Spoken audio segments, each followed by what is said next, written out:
Hey guys, আসসালামু আলাইকুম। আশা করি সবাই ভালো আছেন। আজকে দেখাবো আপনারা কিভাবে আপনাদের ফেসবুক আইডির নামটি স্টাইলিস্ট ভাবে দিবেন এবং স্টাইলিস্ট নামটির সাথে কিছু সিম্বল অ্যাড করা থাকবে যাতে করে নামটি আরো আকর্ষণীয় এবং সুন্দর দেখাবে। এজন্য প্রথমে 3টে অ্যাপ নামায় নিতে হবে। এজন্য আপনারা প্লে স্টোরে ঢুকবেন। প্লে স্টোরে এসে সার্চ বারে লিখবেন টাচ ভিপিএন। টাচ ভিপিএন লেখা সার্চ দিলে এরকম অনেকগুলো অ্যাপ আসবে। এখান থেকে যেন প্রথম যে অ্যাপটা আছে এই লোগোটা দেখে নিন, এই অ্যাপটা নামায় নেবেন। এটা নামানো হলে নোটপ্যাড নামাতে হবে। এই জায়গায় লিখে দিবেন নোটপ্যাড, তারপরে সার্চ করে দিবেন। তারপরে এখান থেকে যে কোনো একটা নোটপ্যাড নামায় নেবেন। আমি একটা নামায় নিলাম। এখন লাস্ট আর একটা অ্যাপ নামাইতে হবে। এটা হচ্ছে স্টাইলিস্ট নেম মেকার অ্যাপ। এটা লেখা সার্চ দিবেন। তারপরে এরকম অনেকগুলো অ্যাপ আসবে। এখান থেকে 4 নাম্বার যে অ্যাপটা আছে এই অ্যাপটা নামাবেন। লোগোটা দেখে রাখুন, এই অ্যাপটাই নামাইতে হবে। অ্যাপগুলো নামানো হলে আপনারা আপনাদের ফেসবুকে যাবেন। ফেসবুকে যাওয়ার পরে 3 ডট মেনুতে যাবেন। তারপরে স্ক্রল ডাউন করে নিচে আসবেন। নিচে আসা সেটিং লেখা আছে ওইটার ভিতরে একটা ক্লিক করবেন। তারপরে যেন পার্সোনাল এন্ড অ্যাকাউন্ট ইনফরমেশন ওইটার ভিতরে ক্লিক করবেন। তারপর উপরে যে নাম লেখা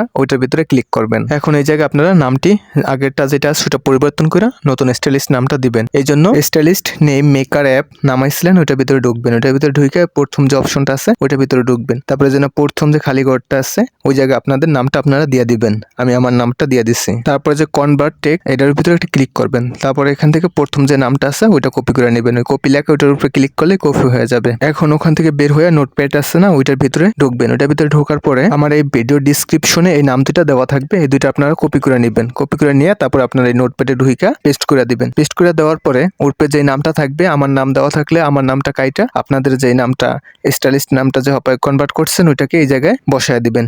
আমারটা ডিলিট করে আপনাদের নামটা বসায় দিবেন। তারপরে এই যে না ফার্স্ট নেম যেটা আছে ওই জায়গায় ফার্স্ট নেম লেখা ওটুক বাদে সামনে যেইটুকু থাকবে ওই নামটু পুরাটা কপি করে নেবেন। তারপর এখান থেকে বের হয়ে ফেসবুকে ঢুকবেন। ফেসবুকে ঢুকে আপনাদের যে জায়গায় নাম চেঞ্জ করার ওই জায়গায় যাবেন। তারপরে নাম চেঞ্জ করার এই জায়গায় প্রথম যে ঘরটা আছে ওই জায়গায় মাত্র যেটা কপি করে আনছেন ওইটাকে পেস্ট করে দিবেন। তারপর ওখান থেকে বের হয়ে আবার নোটপ্যাডে আসবেন। এখান থেকে দ্বিতীয় যে সেকেন্ড নেমটা আছে ওইটাকে কপি করবেন। ওইটাকে কপি করে আবার ফেসবুকে চলে যাবেন। তারপরে এখানে লাস্ট নেমের জায়গায় এটা পেস্ট করে দিবেন। এখন এখান থেকে বের হয়ে যে না ভিপিএনটা নামাইছিলেন টাচ ভিপিএন ওইটার ভিতরে ঢুকবেন। তারপরে ভিপিএনটা কানেক্ট করে নেবেন। কানেক্ট করা হলে এই জায়গায় একটা ক্লিক করবেন। যে ক্লিক করে এই জায়গায় অনেকগুলো দেশের নাম আসবে। এখান থেকে একটু নিচে আসবেন। নিচে আইসা জাপান কান্ট্রিটা সিলেক্ট করে দিবেন। তারপরে এখান থেকে বের হয়ে ফেসবুকে চলে যাবেন। যে জায়গায় নাম চেঞ্জ করবেন ওই জায়গায় চলে যাবেন। এখন এই যে না রিভিউ চেঞ্জ সেই জায়গায় একটা ক্লিক করে দিবেন। এই জায়গায় ক্লিক করে দিলে এই জায়গায় পাসওয়ার্ড দিতে বলবে। আর উপরে যে নামটা দ্বিতীয় নামটা কিন্তু সিলেক্ট করে নেবেন, যেটা সঠিক ওইটা সিলেক্ট করে তারপরে নিচে যে পাসওয়ার্ড ঘরটা আছে ওই ঘরটার ভিতরে আপনাদের যে ফেসবুকে পাসওয়ার্ডটা আছে ওইটা দিয়ে তারপরে সেভ চেঞ্জ ওই জায়গায় ক্লিক করে দিবেন। আমি আমার পাসওয়ার্ড দিয়ে সেভ চেঞ্জে ক্লিক করে দিলাম।